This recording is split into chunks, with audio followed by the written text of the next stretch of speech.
Pwede ba?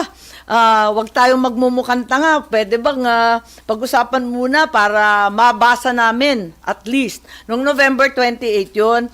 Tapos nung December 11, yung ikalawa at huling meeting ng BICAM, sabi nila magpipirmahan na. Sabi ko, asan yung report na mabasa man lang? Sabi nila, wala pa eh. Ganon.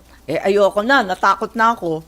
Dalam-dala na ako sa ganyang usapin. Gusto ko makisama, pero kung blanco at kulang-kulang ang dokumento, paano ka naman pipirma? Ang takot mo lang. So, hindi na ako sumipot ng December 11, sa madaling sabi. At sa wakas, nung mga bandang alas 6 ng hapon na yun, napadala yung email sa opisina ko. At doon, nakita ko na nakapirma na yung ilan. Pero nakausap ko, yung ibang senador, diskumpiyado sila kasi yung napirmahan nila, yung front page lang. Yung Hindi iba talaga, nabasa yun. hindi sila happy. Kasi nung